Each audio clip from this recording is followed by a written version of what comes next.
Doctor, look. Stand aside, nurse. I'm Dr. Homebrew. Stand clear.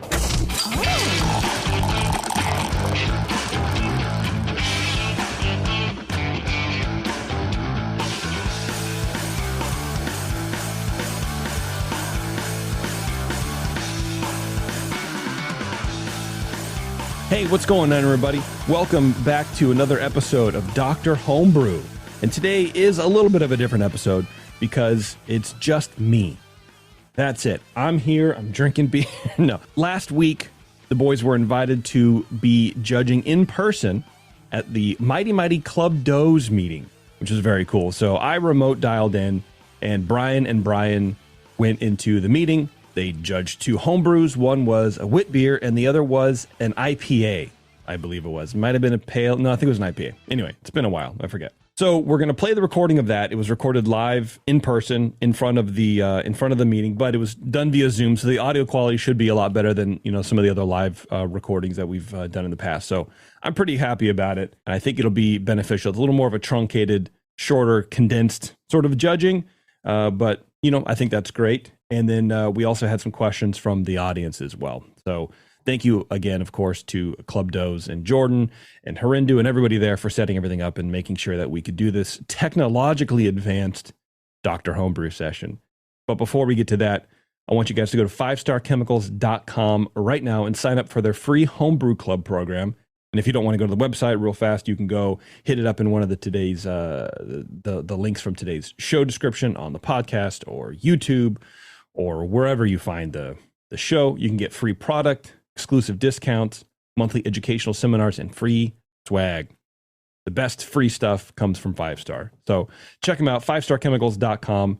Thank them very much for supporting the show. And of course, grab their chemicals wherever you find them.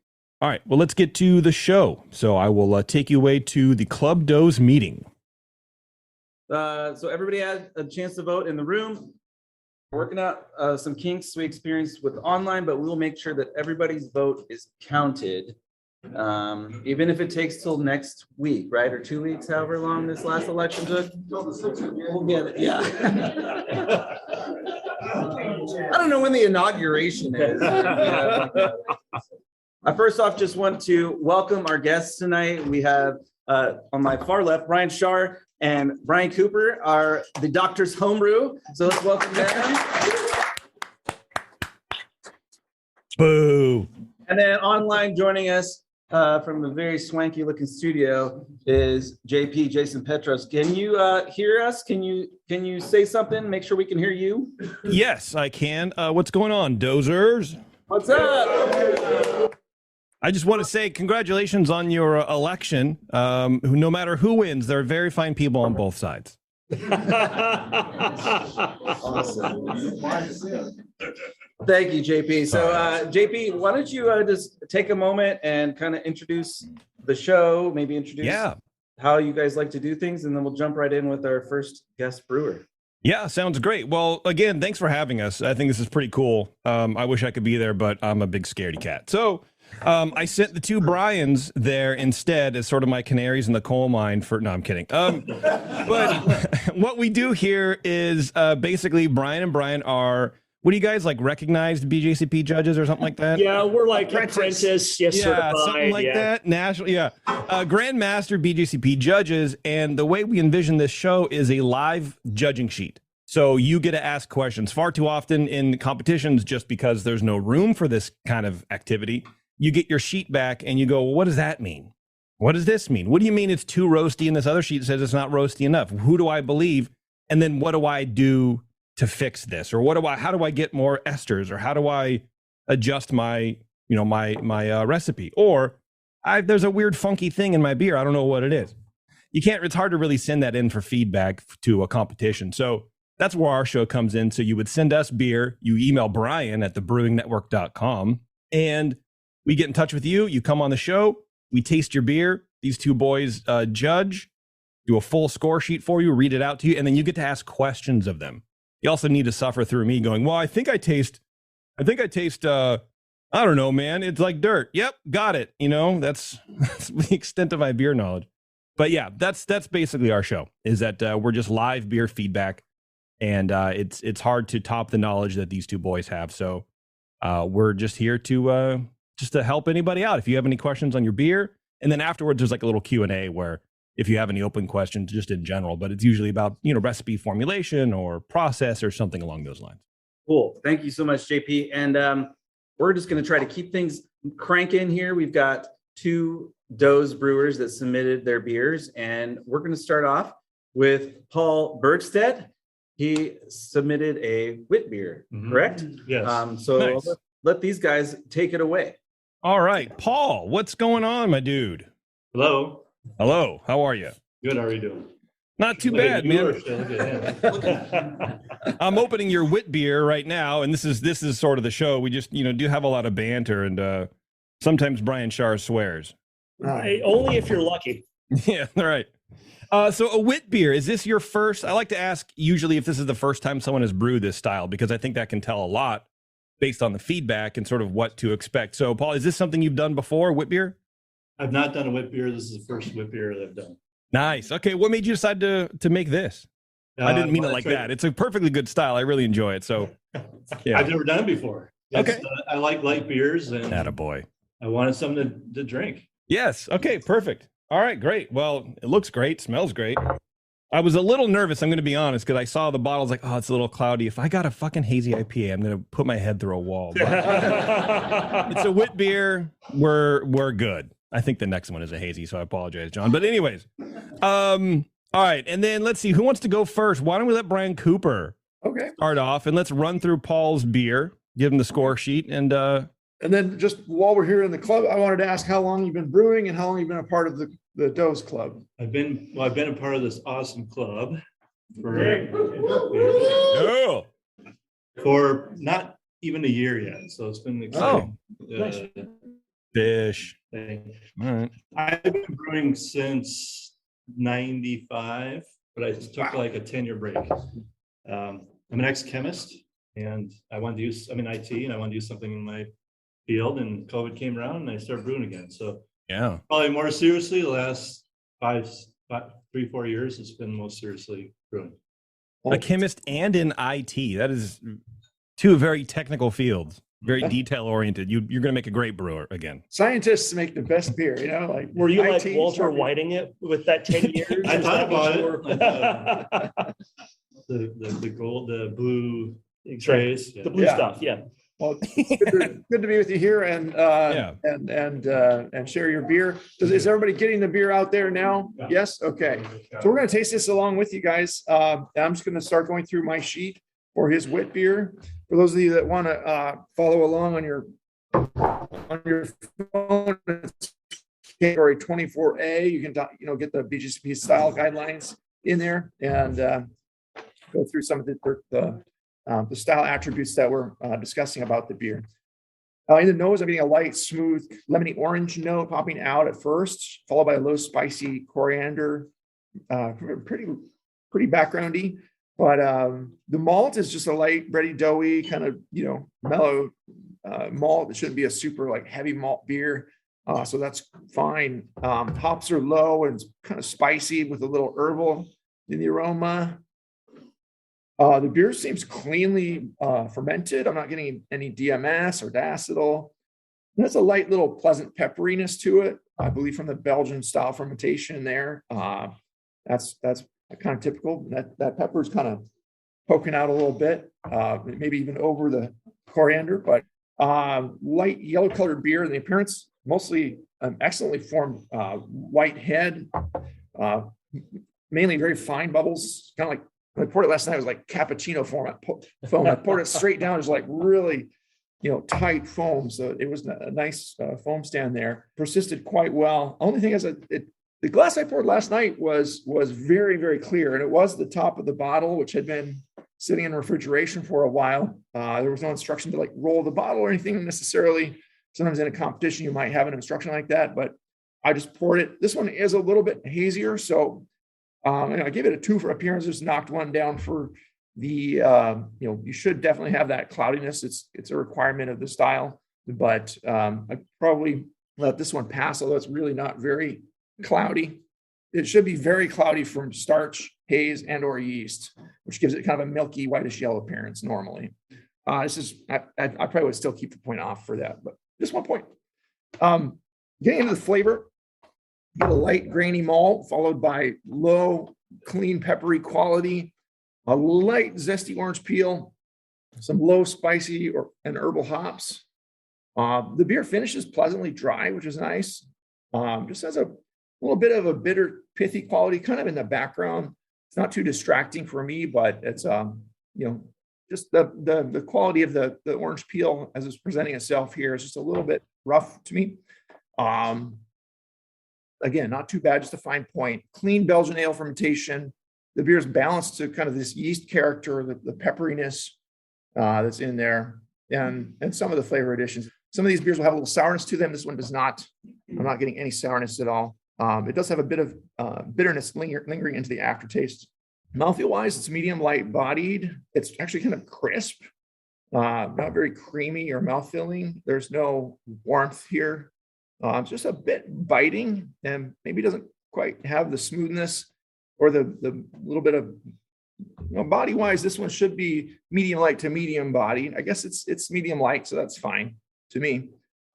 Still kind of in the right territory for style. So carbonation is actually really nice, medium high carbonation. Not getting any real astringency here. 3 out of 5 for mouthfeel. In the overall impression, this wood beer overall has a very clean, pleasant, inviting aroma. It hits most of the marks for style, and the beer's really enjoyable as it is. I definitely like a bit more of the characteristic haze, like quite a bit more. So perhaps adding, I don't know how much wheat and or oats you added, but adding more of the unmalted wheat, which is classic for the style. And get it to stay in suspension that way, and not let it break down into sugars basically. The beer is well crafted as it is. I like the subtle use of the spice, and the little peppery quality of the yeast is good, but it's poking out a little bit higher than I might like. Just has a bit more of that orange pith quality than I'd really desire. I'd suggest using that fresh curacao orange peel. And am I saying that right? Try to incorporate only the outermost layers of that zest and avoid going too much deeper into the deeper layers of the fruit. If you're zesting it yourself, if you're just buying a product and dumping it in, just make sure that's as fresh as possible. But ideally, you start with the fruit and go with that, and you'll get a fresher flavor in most cases going that route. I gave the beer a 34 out of 50. It is a very good beer. Very enjoyable as it is, and I think it meets the style pretty well. So thanks for sharing it. All right. Very good. Very concise, Cooper. I appreciate that. All right, Shar, let's go, man. What do you got? Excellent. So my usual question, Paul, are you in a homebrew club? I formally am after the last 10 months. Excellent. What club would that be? D.O.Z.E? All right. Those guys. Exactly. D.O.Z.E, come on. Yeah. This is a good excuse. I've lived in Martinez and Concord for almost 5 years now. And I haven't really been homebrewing since I've lived here, and I needed an excuse to kind of kick my butt and come to a D.O.Z.E meeting. So thank you for the opportunity. I'm really happy to do this. And when I actually start homebrewing again at some point in the future, I will join D.O.Z.E as my local club. One membership slot. Yeah. Okay. Yeah. Well, that's good to know. Slot left. That's good. That's good sales right there. You want to jump? There's only one left. You want to jump on? Fast. Exactly. It is Cyber Monday, Shar, so get on there. Hey, I'm aware 2 enough memberships of, for the price of 3. Exactly. So yeah, thank you for sharing this beer. I really like wit beer. It's one of the styles I would make at least once a year when I would brew a lot back like 10, 15 years ago. It's one of my favorites. Bottle inspection, it was fine. Not really relevant here. Aroma, I got a low bready malt, a low coriander, really lower coriander than I would have expected.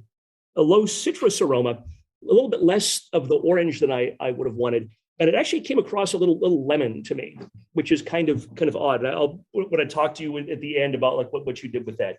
And kind of skipping ahead to the overall impression of what Cooper was saying about the Curacao oranges, I always had really good luck just getting like a big navel orange at Safeway and getting a zester. And I used to have a microplane, which is great for just getting the zest off and just zesting one navel orange and putting that in.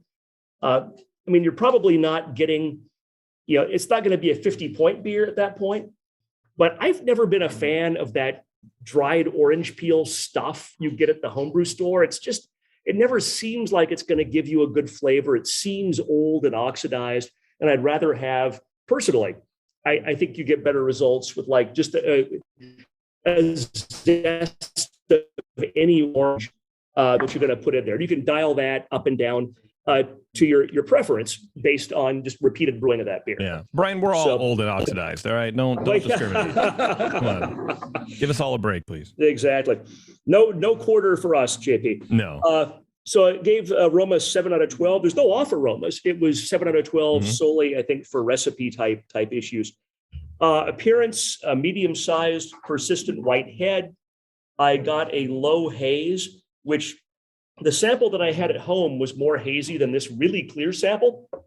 And the one I had at home probably had been jostled some, kind of snaking it out of the back of the freezer enough so that the haze was, I didn't want to knock the point off for not being hazy enough. If it were like this, I would have knocked the point off. So, but there was some haze there. Light gold color, exactly what it ought to look like, 3 out of 3. Flavor, initially I got a malty character with some of that light breadiness that was in the aroma. I got low citrus, again, kind of a more of a lemon than an orange, which I thought was a little weird. Low coriander. Bitterness comes up to balance in mid-palate. This is not a super bitter beer. So this is one that you need to have just enough to keep it from being cloying, and it definitely did that job.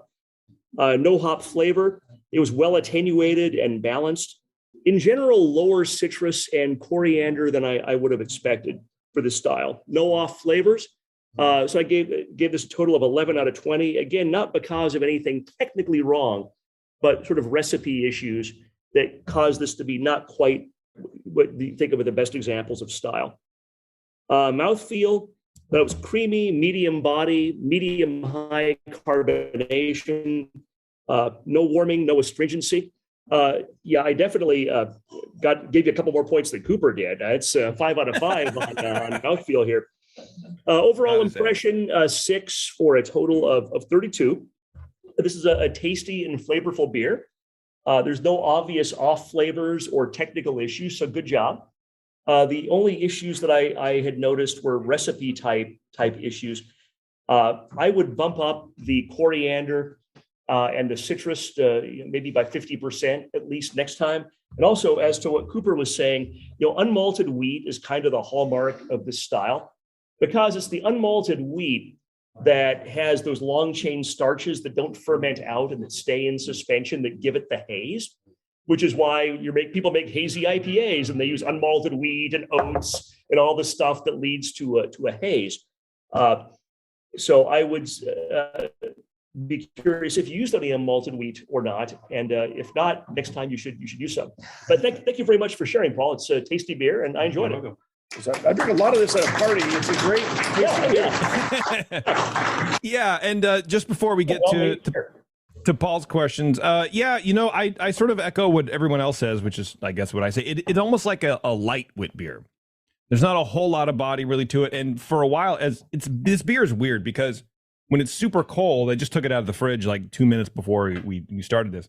I swear I was getting like a little green apple, not a whole lot of spices, but as it warms up, those things all kind of poke through. The green apple goes away, and maybe it was sort of confusing that with that lemon thing that you were talking about, Shar.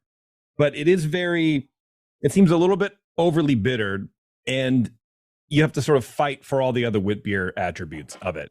So I agree. I think everything needs to come up like 20% on this guy. I mean, you really want to taste that wheat, and you want to get those spices in there too. But overall, it's a great beer. I mean, I'm almost done with a bottle, which never happens. Yeah, I'm just curious. It was about 5.6. 5.6. Okay. That's very high for a wit beer, Paul. What are you doing to me? Wait till you try my triple. It seems like It's 18%. Yeah. 12. This probably dried out quite a bit on you, though. It seems like the yeast really attenuated well. Yep. So Yeah. this is a fun beer. I hate to ruin it. This is the time we need to talk about the beer. Go for Yes, it. go for it. So this beer is meant to be no citrus, no spices. So there's nothing in there but hops. Okay. Wow. Okay. Pacific Jade at 10 minutes, and then Let me back up just a second before you give your hot bill. He's was going your to change his idea mind. to Watch make a this. wit beer that tasted like a wit beer without the spices. Okay, so was it like you made American wheat and called it a wit beer? You intended to have some other things pick up those flavors. Gotcha. So just the hops did it, and then you're telling about coriander and orange. All that came from the hops and the yeast. Yeah, So, there's definitely a pretty big citrusy character to the beer, but it's not like falling where we expected it to, that you would get from a clean zested orange. Exactly. Yeah, it was sort of like grapefruit pithy, and that sort of was throwing like maybe this is a little overly bitter, which now there's no spices and it makes sense. But So good I on love you it. for messing with these guys. First of all, they deserve it. I love to do triples, John triples. I like it with coriander, but I tried this one without any spice. I know there's some conflict on this, that it should not have that, but I thought it was interesting. Not as much a Hoya Garden, but more just a plain, clean beer. And that's what I like. Cool. I interrupted you in the middle of starting your hot bill. 50% Pilsner, 50% flake wheat. Malt bill, okay. But you're talking about hops, and I cut you off in the middle of talking about hops. So Pacific Jade, 10 minutes, and at Flame Out. It was all Pacific Jade. That's it. Wow. Wow, that's a pretty layered beer for nothing. I mean, there's nothing in it. It's like fake beer. Yeah. And then there's some flaked. Oh, there's flaked oats. So those, And a little bit of sour malt, but- those Wild. flaked grains are gonna get in your mash, and the enzymes are gonna rip them apart, turn those starches into sugars. You definitely when it's pressed like that, all of the starches are accessible to those enzymes. So you do want to use some unmalted grain if you want to get that haze right, which would be key for the style. But you used a lot of wheat with that Pils malt. The malt character itself is really good. So yeah. So one other thing about the beer, I bought new equipment. It's my first time using a new conical, and the conical didn't work. No. So it was probably exposed to air, ironically. What happened? So the release valve I didn't bubble once the whole time. Oh, Ooh. Maybe it's stuck open. So Yeah. it's brand new equipment, and they got a new lid. It's fixed for all future brewers. Ironically, I was expecting worse flavors, and it worked out. Yeah. What yeast did you use, Paul? What was your fermentation like? It was a Y yeast 394 Belgian wit beer. That's usually what I would use for a wit beer. 3 packets. I did a 22-gallon fermentation. There's 20-gallon fermentation. wow. What about temperatures, like Yeah. starting, finishing, or do you just let it ride at one temperature? Let's see, 67. You held it there. Then I went to 72. Finished out at 75. And you made a 20-gallon batch. Yeah. Damn. All right. That's ambitious. I've gotten that, and that's what I'm doing all my beers now. So, and I think that it mellows all the beers out when you do bigger batches. So do you just like give it to these guys, or you drink it all yourself No, at home, there's- or what do you do there's with more 22 here, gallons? so- You can do split batches too. Are kind of fun. You can take Yeah. the 22 gallons of wort and ferment with 4 different yeasts, or add spices to some, leave some unspiced. Play around with it a little bit and have some fun. But I like what you did here, and it's a very good beer. Thanks for Appreciate it. sharing. Could we maybe see if there may be like 1 or 2 observations or questions from the audience in the room here? I got a bunch of lemon. Lots of lemon. Yeah. Lemony? Yeah. Okay. And I was reading the style guide, and that seemed totally appropriate for style, for the style. I was curious why it being lemon instead of orange was a hit on the score. The classic examples are all that like dried orange peel, like the classic Dutch wit beer, Belgian wit beer. So it's probably acceptable, and probably I should have given you back a couple of points on that. But it's one of those things that you drink wit beer, and especially if you have some of the classic ones, it's orangey. It's supposed to be orangey. not like a blue moon orange. That's a whole over the top, like 5X what it's supposed to be. And you're not sticking an orange slice on the rim of that glass either. But the traditional wit beer is orange and not lemon. So that's why. Yeah. So not because of the description, because of the examiner. Yeah, exactly. The guy that's called out citrusy, orangey. I mean, citrus has a wide range you could accept, but if you had one that was full of grapefruit flavor or something, it wouldn't be right. Right. So Kerber. Yeah. It's interesting, with this kind of being like a crystal, almost like a West Coast wit beer. I've had a bunch of these at microbreweries all around the country that are just like this, where they're not hazy.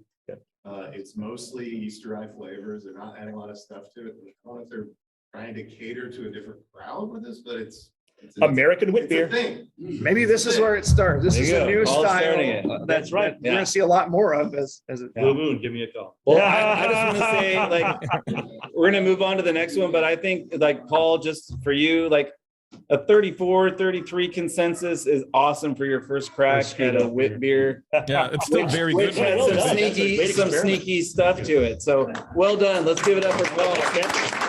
Yeah, that's still the very good range, right? He also has a Bring really, up John. Oh yeah. really nice label too. I like that. There you go. I like it, man. I like people who are going to pull tricks on you guys. That might probably equally well as an American wheat. It would have been too lemony. Yeah. It would have gotten dinged to the fruit flavor as an American wheat, but American wheat is often clear. It doesn't have to be hazy like a Belgian wheat. So it probably would have gotten a similar score if it were entered as American wheat. I could agree with that. Yeah. Well, there you go. Yeah. Yeah. The clarity and the lemoniness. So, yeah. Could be. Yeah, that lemoniness was crazy, and especially as it warms up, it sort of becomes more dominant. What I thought was grapefruit sort of transferred into this lemon zest thing. Maybe somewhat of you could do a hop forward blonde ale, and that could work too. Yeah, that's an excellent point. A blonde ale. This is an excellent point about you do a beer like this and some of the hop character comes through. I never really thought about Pacific Gem or Pacific Jade as being like a real lemony hop, but it's clear having that be the only hop in here. I would bet that lemon comes primarily as a hop flavor. You know what? So that would be good. Something good to know. Paul, you're doing 20 gallons of this. I mean, you could take that and just experiment with different yeast. Same wort. That would transform, like you said, blonde ale. You could probably maybe squeeze out a pale ale out of that. I don't know. You could do some stuff with it, man. It would be interesting to figure out.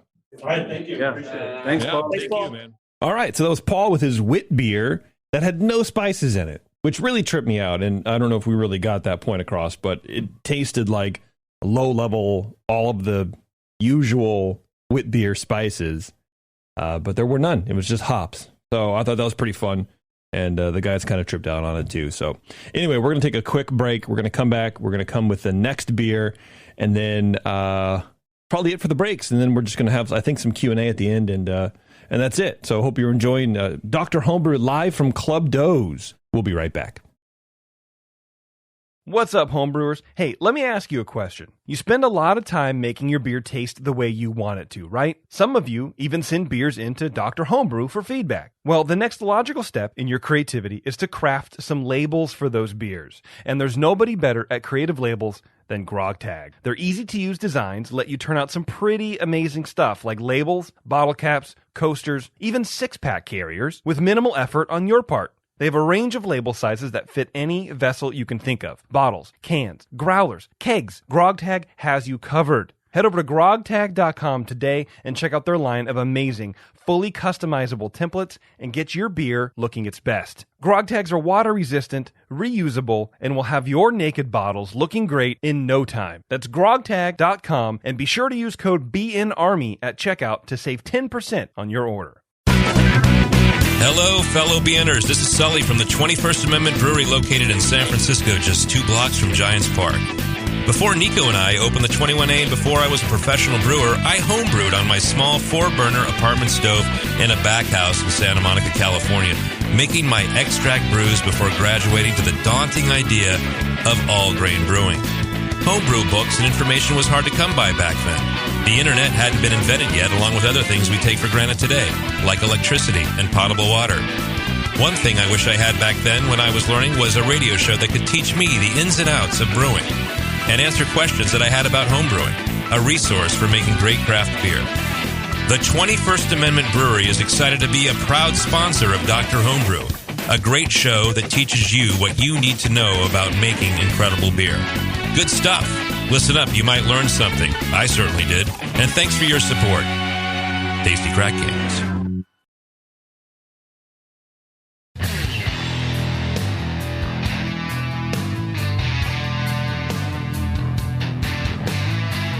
Now, back to the examination.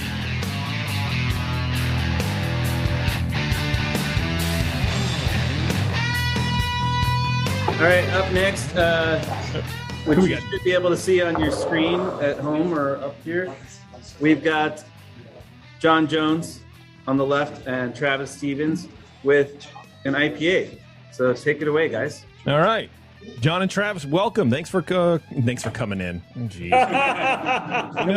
You get into a pattern, and it's hard to break.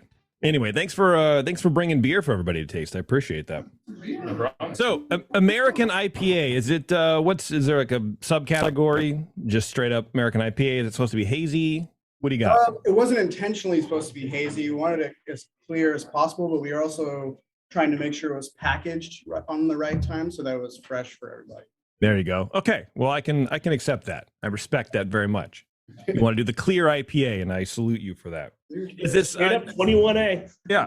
And this is a stupid question, but is this the first IPA you've ever brewed? He asks, knowing that everybody lives in Northern California, and that would be just ridiculous. Yeah, no, it's not. Yeah. Okay. All right. Great. Is there anything specific? Sometimes we'd like to maybe get anything specific that you want these guys to address. Like, is it a recipe, or is there maybe an off flavor you taste, or what do you want help with this? Timing and hop quality, I guess. Okay. Yeah, freshness and just the timing and when to package, kind of like okay. that kind of stuff. I feel like Harindu's trying to tickle me through Zoom. Packaging is like one of the most difficult things at a homebrew level.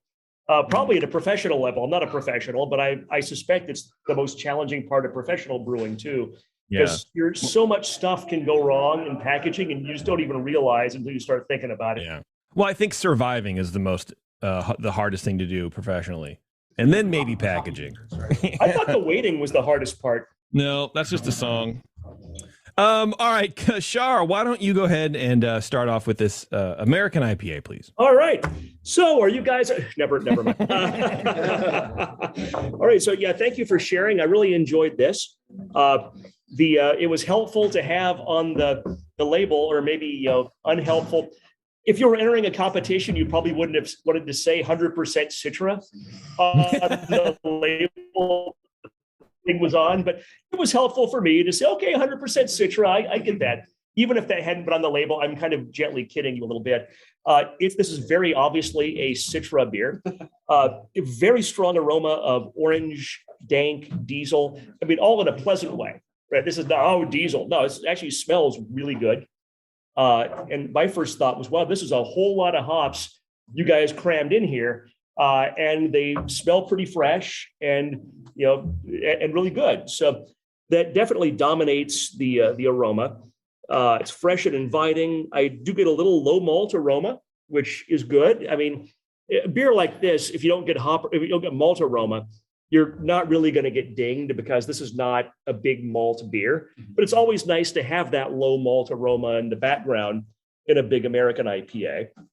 No diacetyl, no off aromas. 10 out of 12 for aroma. Appearance, there's a low persistent white head. It's a medium gold color.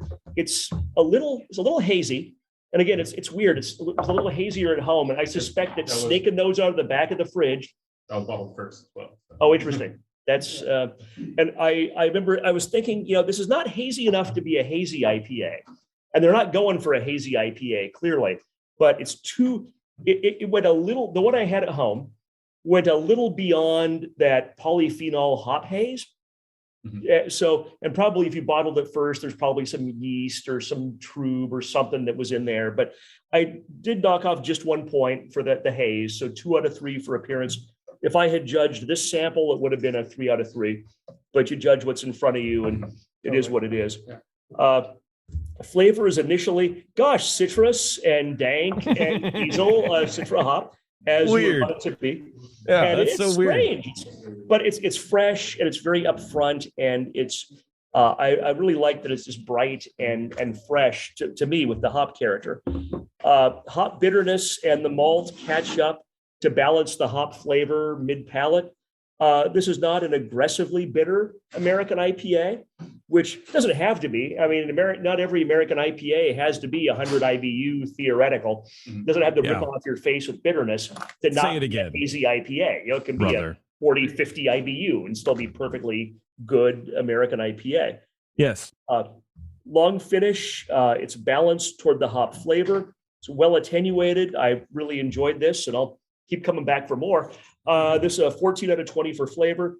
Mouthfeel 5 out of 5, medium body, medium carbonation. Was maybe a little low, but not enough to make me want to deduct any points for that. Low warming. It's perky, not creamy or astringent. Again, 5 out of 5. Overall impression 8 for a total of 39, which is excellent.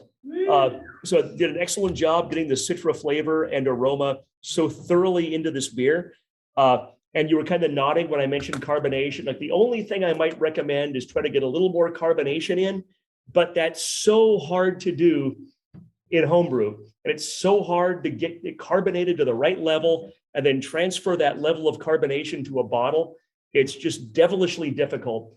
And I think you guys did a fantastic job with what you did. So thank you for sharing. Thank you. Yeah, very good. They're gonna tell us at the recipe that they used coriander, right? They used Paul's coriander. Yeah, coriander. This one has coriander, and you can't taste it. That's the thing. Yeah, I thought it was really funny to use it. You can't taste it. That's my goal. It's no hops. Just They use spices and fruits to get all the hop qualities. We didn't actually brew it. I just went to the Safeway. Cooper. It's secretly called "Let's Trick Dr. Homebrew" session here. Yeah, we have the commercial brewer here. Yeah, we're going to bring him in and fight you. Cooper, go ahead. I was going to ask if you guys brew as a team often, or yeah. Okay, cool. Nice. Great. Nice. Can't afford it alone. Right on. Yeah, I noticed when I got the bottle, it had a very, very high feel. I don't know if that's something you commonly do, but I had to tilt the bottle to see if there was any headspace whatsoever. We do. And it was our IPAs, just for oxygen. Yeah, Just, it didn't seem to hurt the head or the carbonation to me, or any other aspects of it really, or like, and obviously it didn't have any oxidation. So I was just wondering why. Usually you inspect the bottle for the fill that's like, half an inch from the top or so. And this is just, I never knock it down for that. It's just like, if the beer tastes and looks and is great, then there's no worries. So yeah, it did have a slight hiss upon opening in that little headspace. There was some CO2 pushing out. In the aroma, I get a big, bright, citrusy, resiny pineapple hop aroma up front. It's very pungent. Notes of diesel, a little bit of garlic underlying, not in an unpleasant way to me, but just that kind of interesting. Like it's expressing itself in a lot of different ways here. What's funny is if people that don't drink beer, especially hoppy beer, are listening to this show, like my wife does sometimes, and they hear like, diesel and garlic, and their first thought's going to be like, oh my God, you guys want to drink that? Yeah. But it actually does have a good character to it. And it's not like you're licking a gas pump. I mean, well, you say that, Shar, and then, you say that, and then we all wonder why more people don't homebrew. Yeah. Come make this thing that may or may not be food and a fuel source. We don't actually know. So, I mean, it was interesting to be the first time I ever got garlic in a hop. It's just like, oh yeah, like a Columbus hop beer. It can have that garlic and even oniony kind of character to it sometimes. Oh, Summit has the extra onion too. Yeah. You know what? Honestly, it sort of smells like garlic bread. Yeah. In a very good way. Yeah. So yeah, I kind of enjoy the diesel-y hop kind of character in some ways. Sometimes a lot of times it comes across to me as a tropical, and I do get some tropical in here as well. And there's a little grapefruity there's just a whole lot going on in the hop from just Yeah, the hop. it's like candied grapefruit.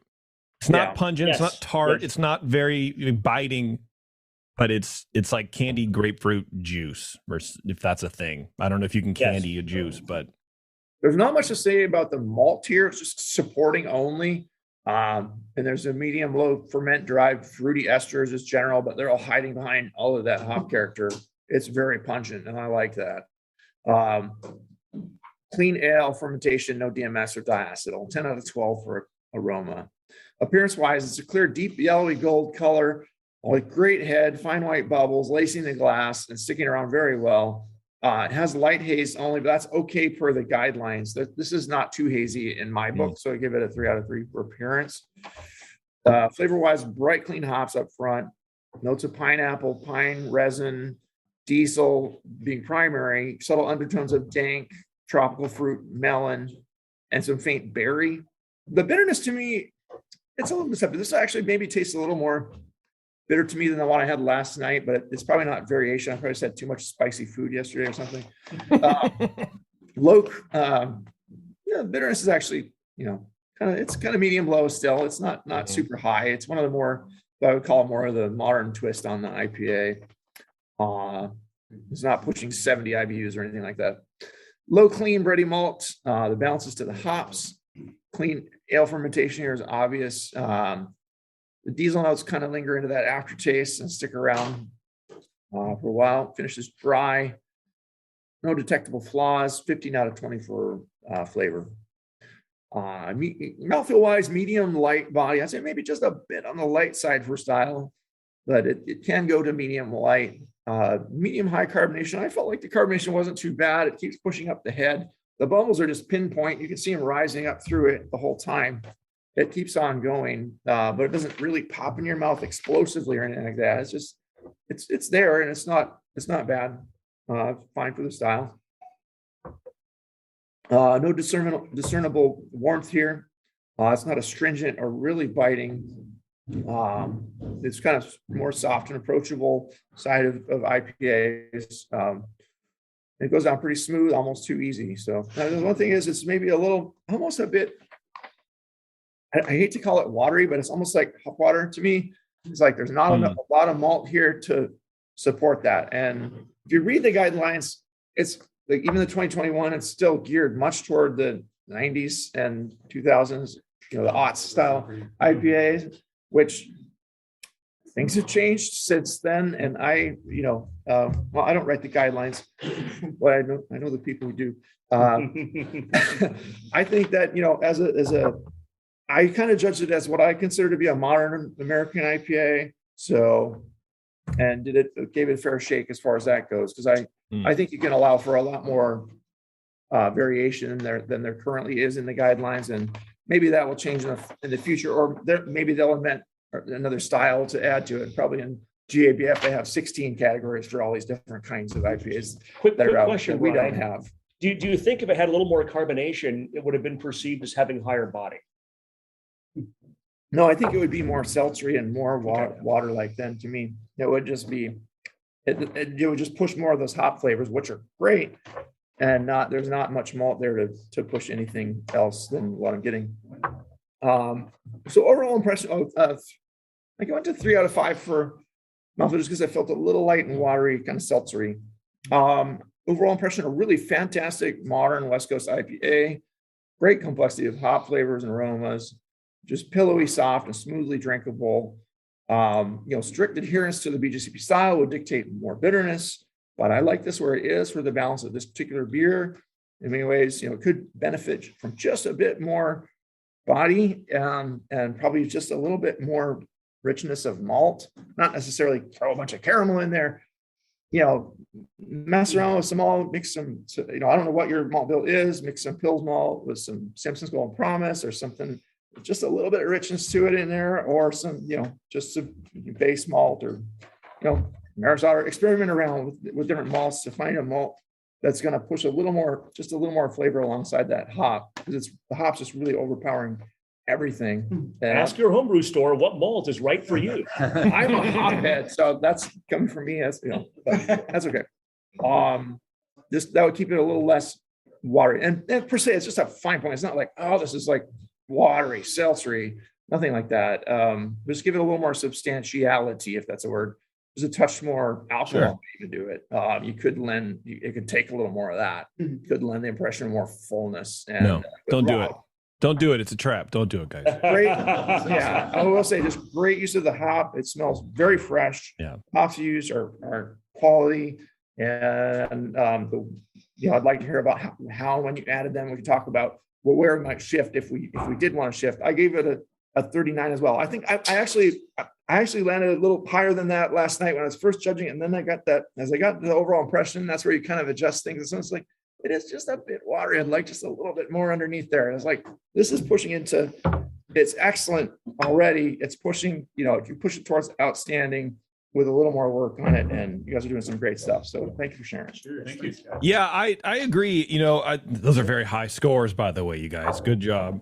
Yeah, there's a little creaminess, and I think that, if there was a little more carbonation, like the guys were saying, that would go away a little bit.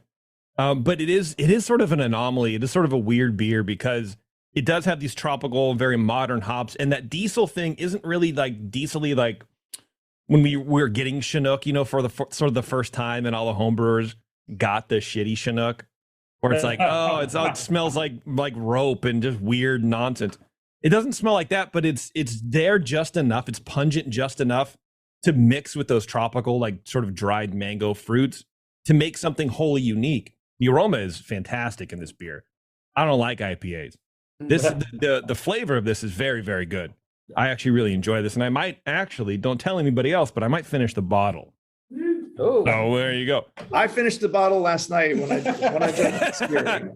But and it is sort of, this beer sort of reminds me of or IPAs kind of transitioned out of the 90s, like malt wise, out of the crystal malt and whatever, but with a modern twist from a beer that was 15 years ago. It's very interesting because it's not super alcoholic, it's not super bitter. It's very flavorful, but it's not really, light as some IPAs can be now, or maybe 5 years ago.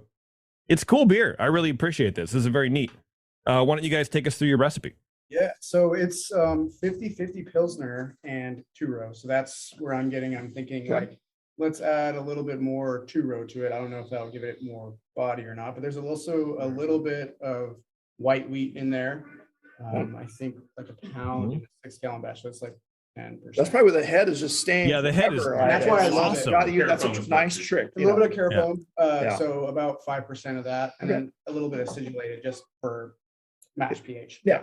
So it's very basic grain bill. I mean, we've been doing a lot of just 100% Pilsner, and then just tons of hops. So that you guys got a little bit different style. Yeah. We're playing with the white wheat, and that is from our IPA guru Max over here. So it seems like it really adds that lacing, the head retention. Mm-hmm. Yeah, there's a ton of lacing on all of these cups that you really only get from wheat. Yeah. 100%.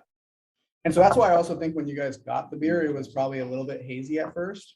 We added a ton of fining, right? And we were trying to balance the timing of when to give you guys a fresh beer versus a clear beer, but not as hop bursting. But today, guys, it's still really it's still climbing out of the glass, I think, with aroma. So I think that's part of what we're learning. Yeah, you nailed that. Absolutely. So when did you put your hops in? I presume you put hops in every place you could put hops in. Pretty much. Boil, whirlpool, all the Citra. We actually had Citra at 30 minutes, and then so the IBUs is at 50. So you guys nailed it, right on that mid range. Yeah. And it add most of it, so a little bit for 30, 10, 5, and flame out just to get the Citra layered in there. It's very old school. A ton of whirlpool. The whirlpool, I think, for a 5-gallon batch was around 4 ounces, I think. Wow. And then at 180 for 30 minutes, so I added bitterness there as well. And then almost 3 ounces per gallon at so about 16 to 18 ounces in the dry hop. Good. If you win best of show with a beer like this, you bring it to the brewery that's going to brew your beer. Their accountant is like, oh my God. Well, I don't know. Some of the breweries. That's why we brew the tea. It's interesting talking about so many dry hops. So I know it was Jamil brought this up on Brew Strong not that long ago. I think pretty sure it was Jamil, about that really intense dry hopping will cause some of those like candied grapefruit, candied fruit type flavors. And I think they're pleasant and they're good. But when it's like horizons of dry hopping people would never have dreamed of, 20 years ago, and people do it today. Yeah, you get those kind of candied fruit flavors out of it, which I think, like in this beer, can really be a good layer of complexity to it. Mm-hmm. Maybe we could get like one or two observations or questions from. Final gravity 10, 12. 10, 10. 10, 10, almost got it. Okay. So to me, it was way more stylistically into a hazy, way more stylistically New England than West Coast. So I'm really wanting to know how you define IBUs when you're tasting things. Because to me, this tastes like a 25 or 30. I don't know that I would have guessed 50 myself. I think, it is kind of medium bitterness, but I would put this more towards the, it's way clearer than most of the hazy IPAs you get. It's just not there. Like even in the 90s, there were plenty of IPAs that had haze like this, and it was just normal. It still is. I don't ding it for that at all. But the bitterness, I think it was fine. I felt it was maybe a little bit on the lower side than it being, but it wasn't pushing 70 either. So yeah. There can be blurred lines in these things. And you don't have an IBU meter when you're judging. Yeah. And I mean, your tongue is certainly not a perfect IBU meter. Your calculation won't be right either. If exactly. Lab analyze it. But there's on the hazy side, right? I've had Treehouse beers before, and they're amazing. But what I like about the Treehouse hazy IPAs, brewed in like Massachusetts or somewhere out there, is they have a firm West Coast bitterness. So they're not flabby and soft. And I mean, that's maybe out of style for a hazy IPA. So there are, for as different as those styles are, there are things that you can kind of come closer together on, hop bitterness or hop flavor or what have you. Than you might think. But hazy is going to have more of that rounder mouthfeel from all the hop, the polyphenols with the starches that combine to make that haziness, and you feel it in your mouth. It's like juice-like. There's a reason they call them juicy, not just the hop, fruit flavors. Right? Like, So we got to wrap things up for this part of the meeting, but I just want to congratulate you guys for an awesome beer and again, a very excellent score. And just putting it out there, like this is just something that we thought we'd try just to see, hey, what's it like to have Dr. Homebrew come here and have a little more in-depth in terms of judging? Because a lot of you maybe haven't ever put a beer in competition, or you're not a judge, but you're thinking, oh, maybe I should do that. D.O.Z.E offers BJCP classes, and we actually advanced a lot of judges this year. And even during COVID, right before that is actually when I passed the test. But if you want to get more feedback like this, we actually have some very high ranking judges in our club, but you don't even have to take it to like a national or grandmaster level judge. Any one of us judges, sometimes we, flex a little bit and wear a pin or something like that. You can always ask us, would you be willing to fill out a score sheet? And that's something that we at D.O.Z.E love to help people get better, help you, because definitely entering your beers in competition and even more so becoming a judge makes you a better brewer. Absolutely. And I want to thank Brian and JP for coming on here and sharing their talents and skills with us. And I want to give you guys, maybe JP, maybe you guys kind of like the Hot Ones YouTube video, like tell us what you're doing, what's going on the Brewing Network or on Dr. Homebrew. What should we look for? That's a good question. I don't actually know because I don't pay attention to anything. We are getting beer from brewers like you. Yeah, I'm sort of the judge. They just wake me up to do a show and then I go back to sleep. I don't know if the Brewing Network is even still a thing anymore. No, it is. We're doing great.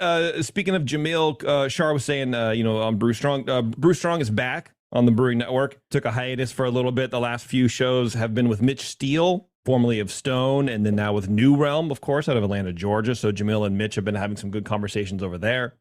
And then we're just doing our show here on the Dr. Homebrew. We're trying to get more brewers like you guys to come on the show and partake. There's going to be a couple episodes dropping this week or next week. And it's we're just sitting here trying to survive. You know what I mean? If you want to learn to be a judge, one way to do it is we go through sheets and we write. I mean, I hope our sheets sounded like reasonably good quality sheets to you guys. If you would get that in a competition, that you'd be happy with it. If you listen to the show, and we're not the be all end all, but you can actually learn a little bit if you're studying to be a judge. I've had people approach me. I'm just honored when people come up and say that. I listen to your show a lot. I became a judge. You guys helped inspire me and educate along the way. Another thing we love doing is to help people with beers that are not 40-point beers. What the hell is going wrong with my beer? I need help fixing it. Yes. And we can help guide people, and those are some of the funnest beers to talk about, because we just have a very open conversation. We try to be very approachable and just realistic, not blow smoke up anybody's ass, but this is what your beer is. This is what we're getting. What was your recipe? Let's talk it through and help you make a better one. Some of my favorite shows have been beers that have been in the teens, and then the brewer rebrews it. There you go. In a few months and sends it back in, and you get to see that progression. You get to talk about it.